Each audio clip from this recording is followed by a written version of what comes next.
Welcome to the Vintage Ballers Podcast. I'm your host, Brad Coreno. And on today's episode, we have Stephen Hunter joining us on the show. Stephen is one of the many legendary basketball players to come out of Proviso East High School in Illinois. He played his college basketball at DePaul before playing 8 seasons in the NBA. So without further ado, please welcome Stephen Hunter. When did you first fall in love with the game of basketball? Well, I grew up in Chicago. So during the 90s, we had this player on our teams called the Chicago Bulls. He wore jersey number 23. And you can pretty much safe to say that once I seen Michael Jordan play, that was my first time falling in love with the game. So, definitely I grew up in a really good era where high school basketball was really popular. And when we had one of the first guys to go to the league from high school, Kevin Garnett. And so it was just a lot of excitement generated around high school basketball. And so the 90s was just the best, man. And to answer your question, Michael Jordan is the reason why I wanted to play. I can imagine everyone in the Illinois, Chicagoland area probably had the same answer.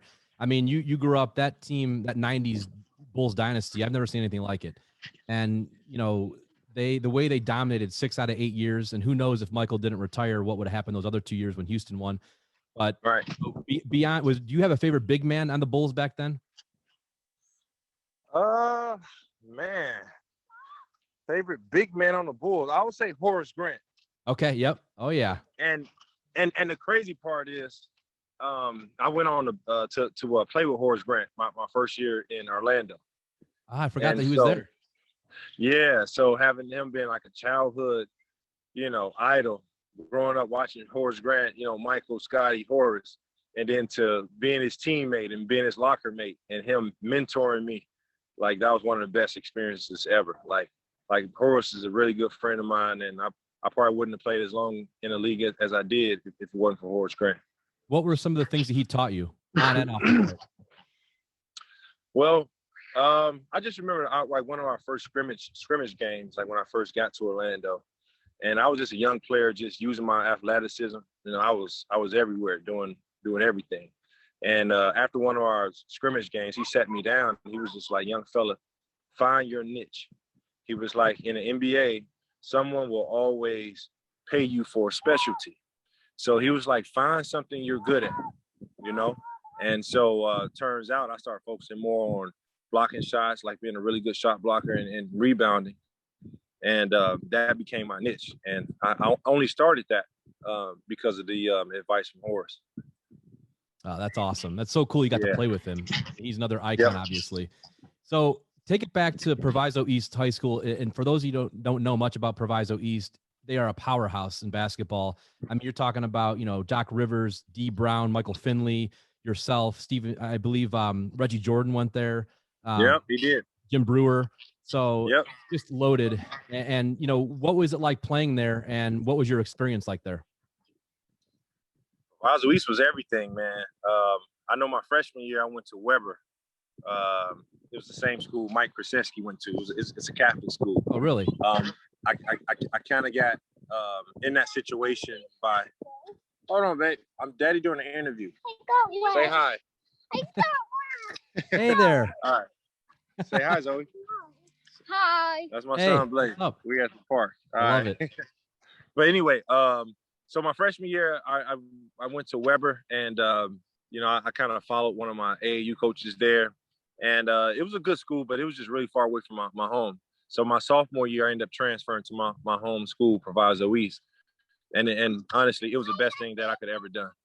Proviso East is a basketball factory. It comes from a lot of rich tradition, and it was a lot bigger school than Weber, and it was a lot to kind of digest my sophomore year being there, but I adjusted. I had some really good teammates, really good coaches, and we played in front of packed houses every night. It was almost like a college atmosphere in high school. So I got my jersey retired there now, man. I have some of my best memories from high school being in Proviso East. What are some of those memories? Any certain games that come back to you? Man, I don't even know where to start. I mean, obviously, I guess I'll start with our rival games versus Proviso West. Uh, my sophomore year, they beat us. They had some really good players. Jerry Johnson, a lot of good players. A lot of good players. I can go Mike Griffith. I go on and on. So they beat us our sophomore year, but my junior and senior year, we just dominated them. And so those games were always exciting because it was a packed house. Maybe 10,000 people at a high school game. And Wow. yeah, that's a lot for a high That's school game. incredible for a high school game. Yeah, and just the media attention we got, the fan attention we got. I mean, it was awesome. And like every dunk, every 3-point shot, it was just really, really exciting. And it had a buzz. It had a buzz out there, that I'll never forget. And so man, like I just can't say enough about high school basketball back then. One of my fondest memories is when I was in 8th grade, I got a chance to go to the Proviso West Christmas tournament to see Kevin Garnett and Ronnie Fields play. And boy, you talk about, you talk about a packed house, you talk about excitement, buzz. To be able to see a 7-footer like Garnett shooting threes at the time was like nobody had ever seen that. Talking smack, throwing alley-oops to Ronnie. I mean, it was just crazy. It was just crazy. Did you think KG would be as good as he was in the NBA? I mean, be an all-time Hall of Famer? Yes. I mean, some people got it, some people don't. That guy has it. Always had it. He did. Always had the confidence. He's always been special. Always been special, man. Because back then, there wasn't a lot of guys coming out of high school, obviously, so there's a lot of skepticism around him, and he dominated for almost day one with the T-Wolves on. And I remember watching him. I was in middle school then, but I went to see a Cavs. I'm from Cleveland, so it was a Cavs Timberwolves his second year, and he was unbelievable. And my dad was like, this kid's only like 20 years old, and he's dominating. Yeah, man. The passion that guy plays with is unmatched. So it's just inside of him. It's more internal than external for him. Like he really built different on the inside in terms of his work ethic, his passion, his love for the game. He eats, sleep, and breathe basketball and competition. And so you can when you got a guy like that who's already has some physical the physical gifts he has, there's no stopping him. So I knew that he was going to be the player he is. Now, going into your senior year, I'm assuming you're going to be recruited by a lot of colleges back then. And obviously you ended up with DePaul. And for those of you who listening who don't know a lot about DePaul's history, I mean, you got George Mikan, Rod Strickland, Stephen Howard, Terry Cummings. I think Microwave went there, Mark Aguirre. You guys. Mark Aguirre. Yeah. A lot of different, Quentin Richardson, I believe, went there. Yeah. Another, I feel an underrated college when it comes to NBA talent that came out of there. What was your reasoning for going to DePaul? Man, first of all, I'm glad I made DePaul my last visit because I was recruited by UNLV, Kentucky, and Michigan. Those were my final 4 schools. So between those 4 is my final 4. And I went to Vegas, Las Vegas, UNLV, and Sean Marion was my host. And we had a good time in Vegas. I'll tell you that. I tell you that. They laid it out. So, like, after I left that visit, I was like, all right, I'm going to go to UNLV. But luckily, I made DePaul my last visit. And I just met up with Q and Bobby and all of my hometown guys that I've been playing ball with, like, all my life. And they just told me how comfortable they were there. They told me about, the coaching staff and our schedule and how that, we can be the talk of the town, and, going to DePaul, if we have a good team, man, it's really like Chicago University. DePaul is smack dead in the center of the city of Chicago. It's not on the outskirts. And best decision I ever made. So I ended up, choosing DePaul mainly because of our schedule. We had a bunch of ESPN TV games, mainly because of my teammates like Quentin Richardson, Lance, and Bobby and Paul McPherson, and also the fans, man. The fans are just unbelievable in the city of Chicago when you got a good team. So Yeah, it's the best decision I ever made. So in those couple years you were at the Paul, give me a couple memories from back then. What are your favorite games? Well, I got to start with the Duke game. We played Duke at Cameron Indoor Stadium, and I was a freshman, and that was kind of my coming out party. I had a really big game, and we took them to overtime, came up just short. We was winning the whole game, and some guy named Nick Horvath, I believe, hit like a bank three at the buzzer, and that's how we lost. But we got our team on the map with that game on the national map. And I think I made a name for myself on a national scale that game as well. And then just my whole freshman year, it was pretty much a coming out party. I had big games against St. John's in Florida and UNC Charlotte, and list goes on and on. So I really gained some confidence that year that I can play at a high level and I could possibly be a NBA prospect. And back then, do you remember who was on that Duke team? That was right after Elton Brand, correct? Or Jay Williams and those guys, or were they? Yeah. That was after Elton Brand. So they had Jason Williams. Oh yeah, Carlos Boozer. Oh, Boozer was there. Okay. Yep, Shane Battier was there. Oh, they were loaded. Yeah, they were loaded. That would have been a huge win for us, man. We almost got it. Wow. It. Yeah, that back then, college basketball back in the 80s, 90s, and early 2000s was just, it's still a great sport, obviously, but back then, more people were staying longer, and it was just a different type of culture, I felt like. Watching those games, I mean, Steven, I would watch you guys all the time in high school. That's all we did is watch college basketball, and I felt it was even bigger than college football back then. It was a huge sport, and everybody – I watched all the regular season games. Now people tend to just watch the tournament, but back then, every game was just so passionate, and it was just so fun to watch. But, yeah, a lot of those guys bring back memories for me watching those games. So I remember you at DePaul very well. What was your decision to leave early? Was that a tough decision for you? Leave after your sophomore year? No, I always ever since I entered DePaul, I always had a 2 years and done mentality, because coming in 2001, we started getting into that phase of early entries with high school players coming out and freshmen coming out. It's almost like if you stayed longer than your sophomore year, you were considered not good enough to play in the NBA, so that was kind of the thing to do. So entering DePaul, I knew that I was going to stay there 2 years and try to enter the draft.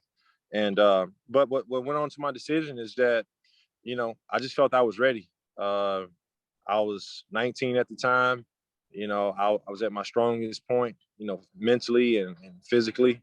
And, I just spoke to my family, spoke to my coaches, and they all agreed that this was the right thing to do.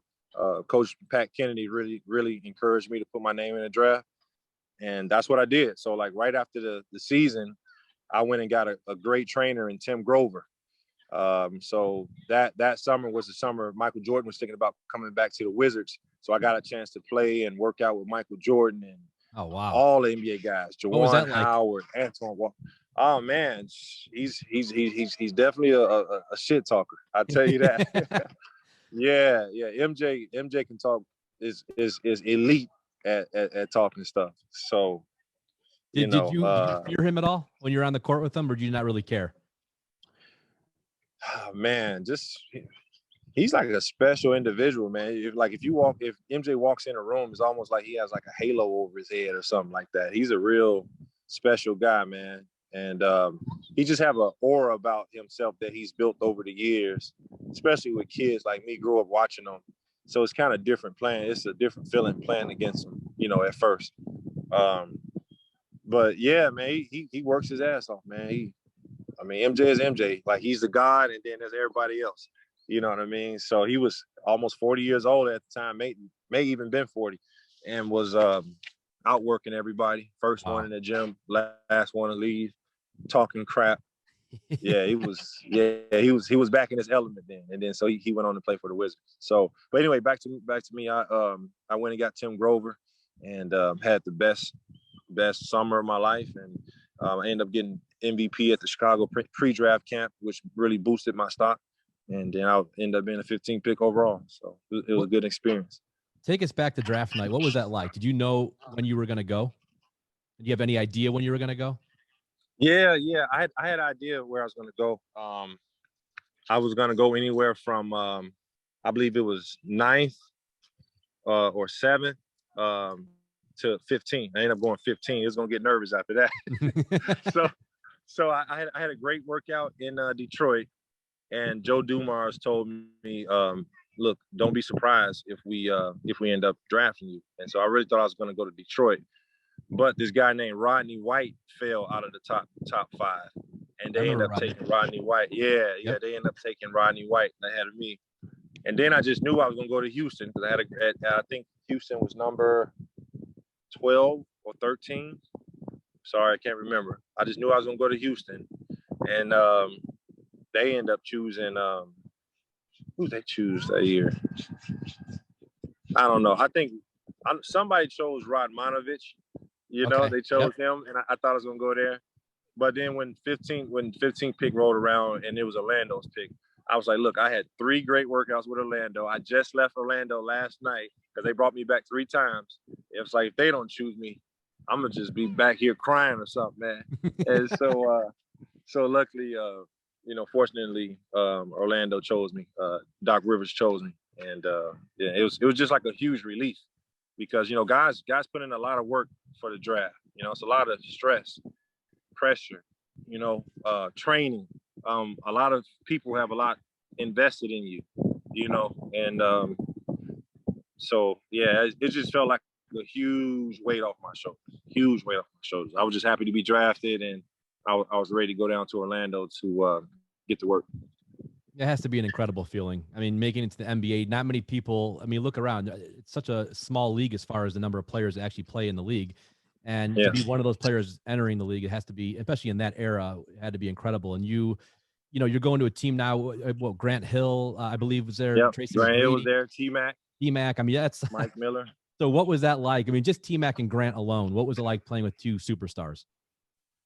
Man, I'll start with Grant. Grant was amazing. Like when Grant actually played, he changed the whole dynamic of our team. Like he nearly made us a championship team.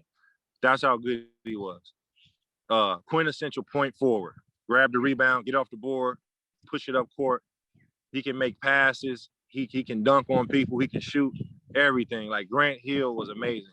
And off the court, he was also one of my favorite teammates. One of the best guys you will ever meet.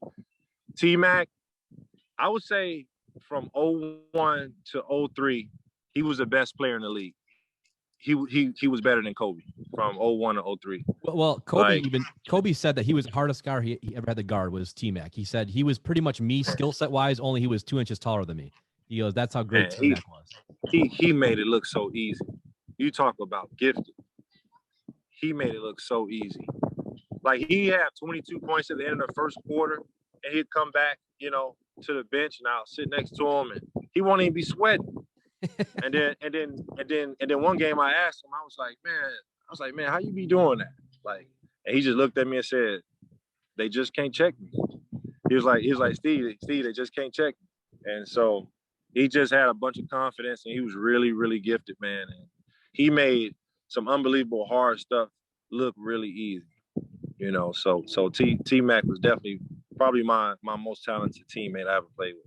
He was incredible talent. I don't think he gets enough respect for what he did in the league. And you don't really hear his name all the time compared to, Kobe and Bron and MJ and all these other guys, but you never really hear T-Mac. And he was offensively, he was as good as anybody I've ever seen, including, Durant and all those guys. He could do anything on the court. And I remember watching. I'm sorry, go on. Yeah. It's just about championships and situations. Like if you put T-Mac in Kobe's spot and you give T-Mac 5 championships, T-Mac is easily one. We talking about him as one of the top 5 ever to play. That's a great point. It's just about situations and championships. Most critics, equate greatness with championships, and T-Mac just never had one of those situations. No, that is true. That's a great point. I remember a game, Steven. I believe it was Christmas Day 03 with LeBron and T-Mac going at it. Yeah. And I was a Cleveland fan, so we were all watching in Cleveland, and that was a classic game. Those two are going back and forth. You're talking like a 19-year-old Bron and a young T-Mac. What do you remember about that game? What I remember about that is after that game saying that Bron not only met the crazy expectations he had, but he even exceeded them. because when Braun was coming in the league, I mean, it wasn't even fair. Like, they was putting him over. Kobe, T-Mac, they was putting him over everybody. And he ain't even played an NBA game yet. Like, Braun had the most hype I've ever seen of a player coming into the league. And that man took it with stride, man. I don't know how he did it. He's playing against T-Mac a season. I believe T-Mac was fifth, six-year player. And this is LeBron's first season. And LeBron went toe-to-toe with him. Toe-to-toe with him. And I'm like, there's no way he's not going to crack under this pressure. It's a Christmas game. Was it a Christmas game? It was. I think it was Something like Christmas that? Day. Yeah. Yeah. Yep. Yeah. Christmas game. Bron's a rookie. He's playing against T-Mac. Man, that man held his own. And all the pressure was on him, a high school kid. And so that's why I say he's special. He's one of the greatest, if not the greatest to play, besides Michael Jordan. No doubt about it. No question. Yeah. We saw that firsthand in Cleveland for many years, and no argument here. Yeah.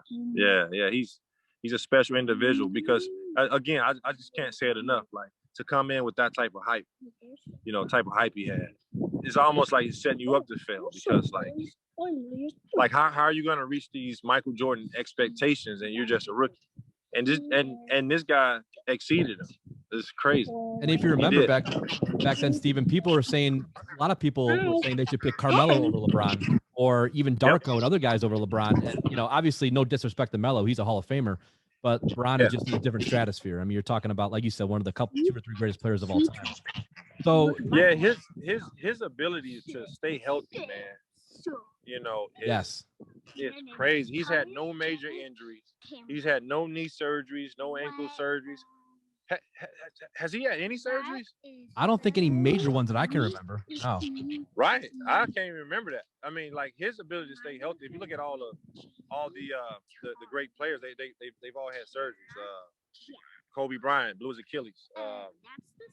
Who else? T-Mac, hurt his back. He was never the same after his back. Shaq had injuries. Everybody had injuries. Even Michael Jordan broke his foot. Bron is just durable. He's just durable. He's probably the best athlete to ever live. Agree. Yeah, totally agree. Yeah. Now, getting back to Orlando with Grant and Tracy, when they were both healthy, I feel your skill set blended very well with theirs as far as what you could bring to the table. How did that work out for you? It worked out great. Man. I was, we had a lot of bigs on that team. We had old school type bigs. And like Don Reed, Andrew Clerk, Patrick Ewing was on that team. That's right, he was. Yeah, he was. And I just brought that new kind of athletic, tall, running the floor, with a little bit of finesse game in there, as a 7-foot big man. And it was just something we didn't have. We didn't have a shot blocker, so I was our leading shot blocker. Doc Rivers and his coaching staff, they really worked with me on my post moves and my confidence. And man, we had a great squad, man. Great running gun squad, especially my rookie year. Came there, had some really good games when Doc inserted me into the starting lineup. It was just a really good experience, man. I'll never forget those years. Now, talking about run and gun, that 05 Suns teams you were on, one of the greatest run and gun teams of all time, in my opinion, and one of the greatest teams not to win a championship. I have to ask, Marion, Amari, people forget how great Amari was in his prime. Yeah. Steve Nash, obviously, a Hall of Famer. You're talking about Joe Johnson, Barbosa, loaded. What was it like playing on that 05 Suns squad? It was my best season ever. I mean, we had a bunch of team first guys. No selfishness on that team whatsoever. Steve Nash is my greatest teammate I ever had. He's so unselfish, so hardworking. All you gotta do is get open, and he'll put you in the right position to score. And that whole year was just the best year of my life. At one point we were, I don't know, maybe 34-4 or something like that. Wow. We were blowing everybody out. Nobody could stop us, and we were just on top of the world.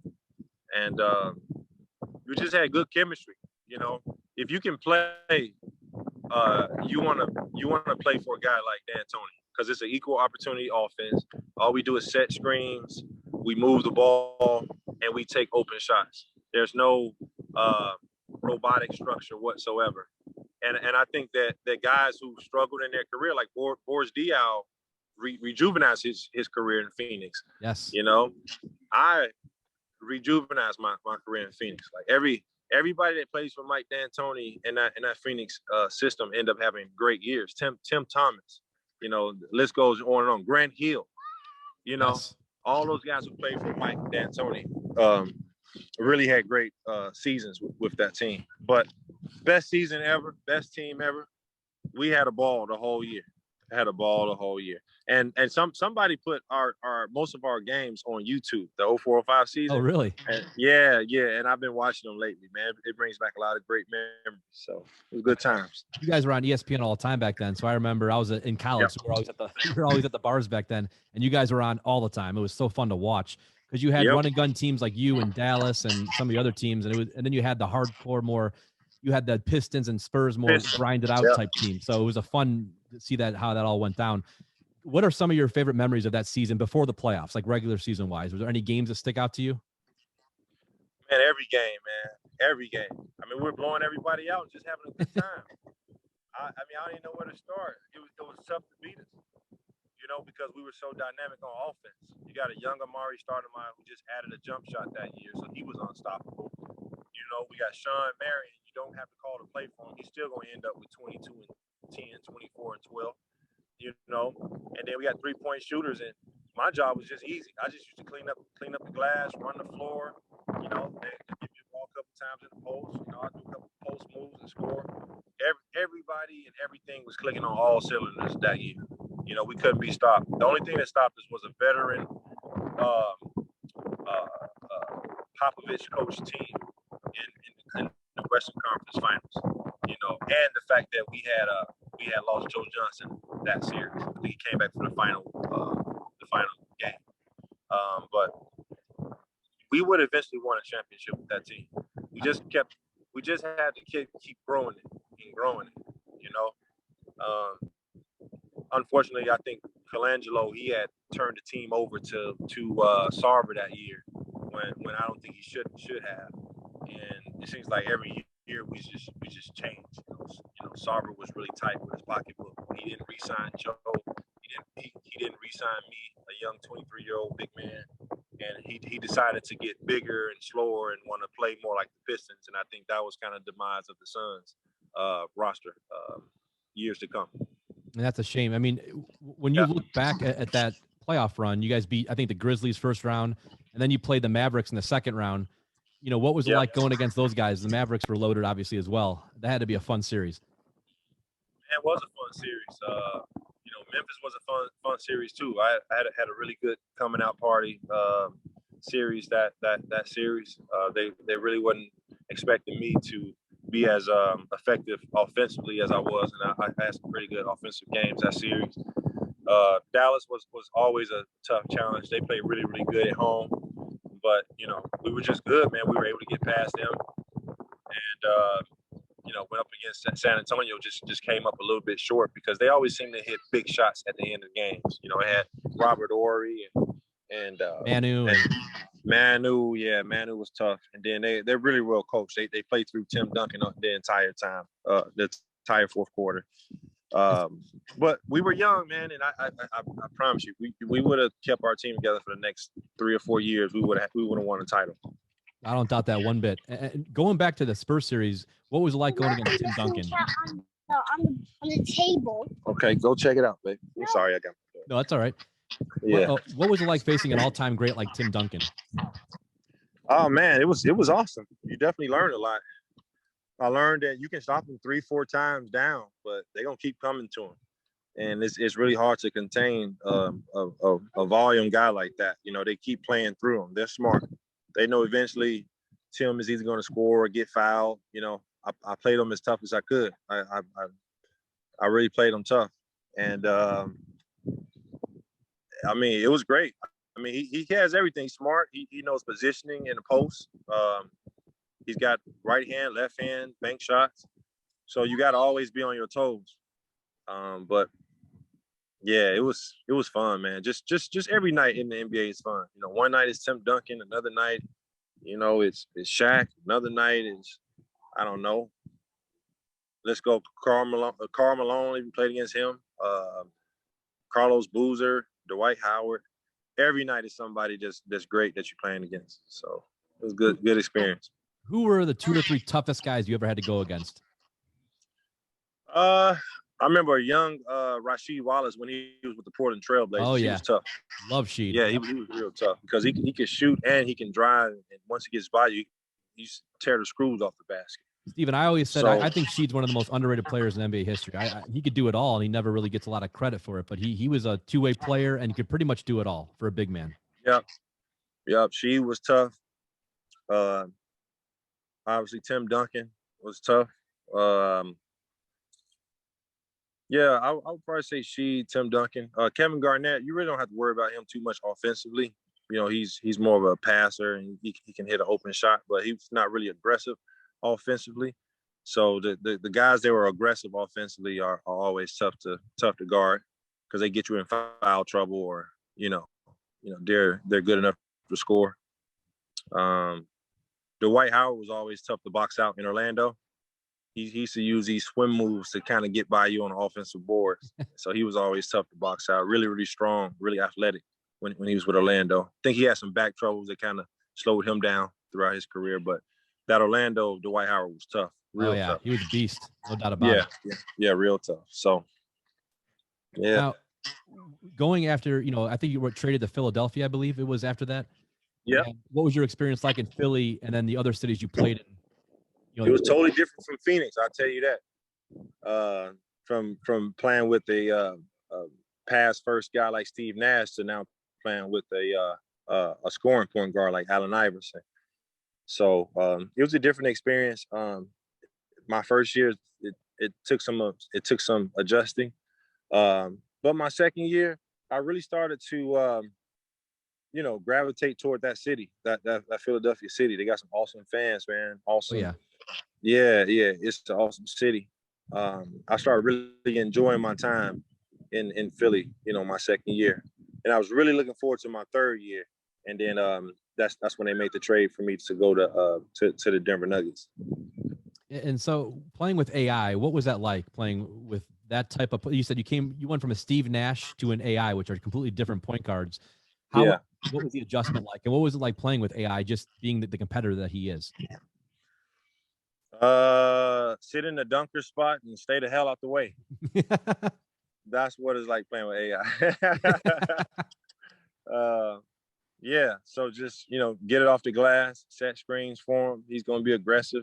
Everybody knows his team. Offensively, he's going to carry the load. And get it how you can. Just be a great teammate, And how tough was he? I mean, he was so small, but yet he was one of the toughest guys in the league, it seemed like. I've heard a lot of compliments about how tough he was. Did you see that firsthand as far as just his grittiness? Yeah, absolutely. Absolutely, man. He's one of the toughest competitors I've ever seen in my life. Just in terms of just every night being ready to play. He's been small, but he got heart. He got big hands. He's athletic. He's able to jump over, and finish. Man, just total confidence. Total confidence. He's not a real big practice guy. You're not going to see him putting up 1,000 shots and nothing like that. But guess what? His confidence on 1,000. So when he smell that popcorn popping on game night, you can mark him down for 40, 45, because he's just gonna will and confidence is his way to doing what he needs to do. Yeah, he was a different kind. I've had a couple of people on here who play with AI, and they said the same thing about him. Just a very different kind of player in many ways, and just an ultimate competitor. So, looking back at your NBA career, before we get to your time in Italy, looking back at your NBA career, give me 1 or 2 games that stick out to you that you remember. Like, that was probably my best game. Well, I have to go back, to Phoenix, man. Like Phoenix, we had some really good games. I had a game against the Washington Wizards where I had a really good game. I can't really point out 1 or 2. I was always just trying to be solid for my team, and I just pick out the good experiences, which is probably playoff experiences. So just that playoff run we made in Phoenix was awesome. Also dating back to my rookie year in Orlando when I had a chance to play against my hometown team, the Chicago Bulls. And I had a coming out party that game. I might have had 20 points or something, which was a lot for me as a big man, and it was nationally televised, and my mom got to see the game. So that was really good experience and kind of memory that we still talk about. Me outrunning the older Charles Oakley down the floor, getting the and one dunk on him, Oh, Oak so, man. yeah, man, that was fun. That was fun. So, I mean, the whole NBA experience. I was just thinking about it today. It's just a blessing, and I think all the young players need to really not take it for granted and really stay in the moment, live in the moment. Because look, we're flying on private jets. We're getting per diem. We don't even pay for our food when we're on road trips, and we getting paid millions of dollars to play a basketball game. So just the total experience of it is just like it's just unbelievable. I love your perspective on it. You really have a great perspective, and it's so neat for people listening to kind of get into the I mean, we don't know what it's like to be an NBA player, obviously. So to hear you guys talk about your experiences and hear someone like you say, I really appreciated my time in the NBA, and I know how fortunate I was, and it seems like you really took advantage of it. And you played, Steven, you played against some amazing bigs. I mean, that back in that era, that was kind of like the end of the 90s. So you had like Olajuwon and those guys, kind of, Ewing and those guys just coming out of the league. Yet you still got to face some of those guys. Then you got to face Sheed and Garnett and those guys in their prime, and Duncan, and you got to face Shaq. And that was still a great era of bigs back then. And when you look back at it, when you look at this era of bigs, how do you compare the two? I mean, obviously everyone can shoot now. Is there any other differences you see? Yeah, it's a big difference. It's a totally different game. Totally different game. Bigs are asked to step out and do more now in terms of shooting threes, facilitating the offense. I wish I was playing today. I was that kind of player, but coming out of college, but I had to turn it into more of a typical big, rebound, run the floor, stay on the post type big, but totally different. Totally different. Defense isn't as emphasized today as it was back when I played. So right now, guys are scoring points. Guys are in a league who probably wouldn't even be in the league back in the late 90s and 2000s, to be honest with you. They wouldn't even be in the league. But take nothing from it. It's just a different game. The game will continue to evolve. But I tell you what, I'm definitely blessed and thankful to playing the era I played in. Definitely. Oh yeah, it's an all-time era for sure. And yeah. Now, real quick, your experience in Italy, what was that like? It made me realize that America is the greatest country in the world. How so? It was okay, but after playing 10 years in the NBA and being used to flying on private jets and staying in 4-star hotels to go, and now you're taking 12-hour bus rides and staying in hotels with like twin size beds and things like that. It was tough in that aspect. But other than that, man, it was a good learning experience. I got the chance to go and visit another country and play with other guys there. Some of my teammates would smoke cigarettes after the game in the locker room. Really? Yeah, crack open Wow. beers in the locker room. It was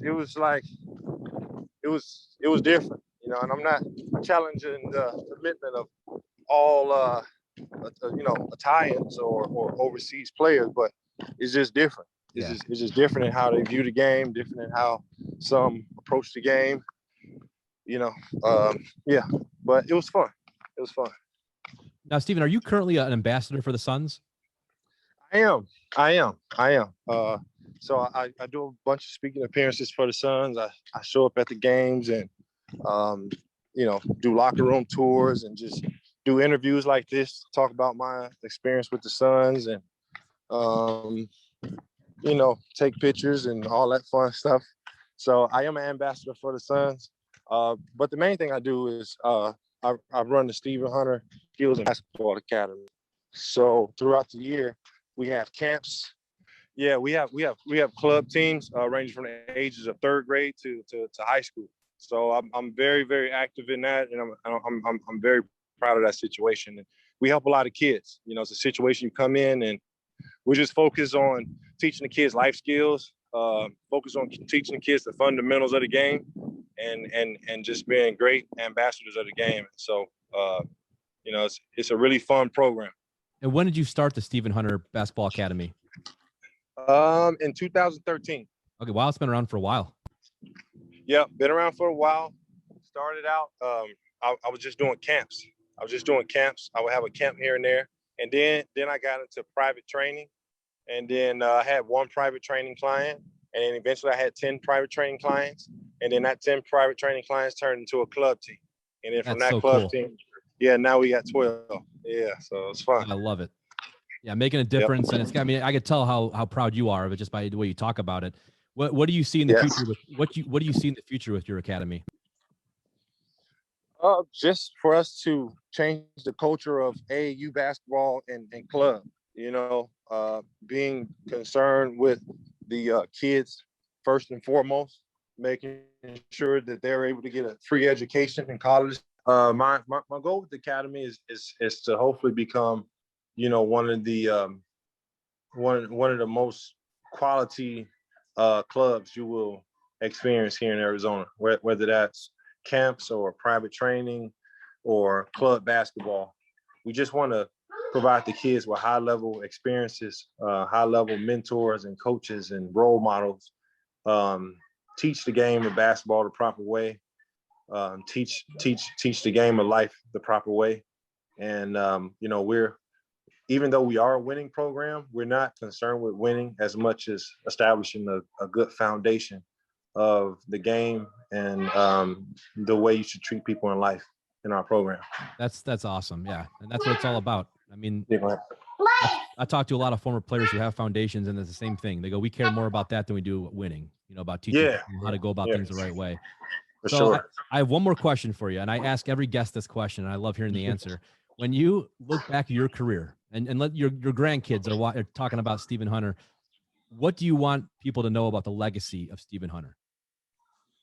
Well, I want them to know that I was a kid from Chicago, and I had the odds stacked up against me, but I never stopped believing in myself. I never stopped working hard, and my dreams came true through self-determination, hard work, and dedication, you know, coming from where I come from and being to where I am today, you know. Pretty much self-made, man, self-driven. You know, I had some good mentors along the way, but I was the one that had to put in the work and make sure I went to class and excelled in school, made sure I put that extra practice in. And so, you know, just never quitting and always saying if you want to do something that you can do it. You know, it can be done. So, you know, looking back at my career, I thought it was a pretty good career, you know, barring some injuries. You know, I had some injuries that kind of limited me in the latter part of my career. But all in all, man, to play 10 years in the league, I'm very, very blessed and very fortunate to be able to play on that stage and play against the competition I played against and meet the friends I was able to meet and have the experiences I was able to have. So I'll be forever grateful for that. And though that'll be a part of my life forever. I mean, you have a lot to be proud of. That's for sure. Thank you. It's been fun talking to you and going over your career. I love doing this with players because it's just so fun to hear your history and how it you know, from college, from your youth to NBA and then beyond. So again, Stephen, thank you for coming on the show. Much appreciated. And, you know, good luck to you in the future. And we'll definitely keep in touch for sure. Okay. Thank you very much. See you later, thanks. Brad. Okay. See you, Stephen. Bye.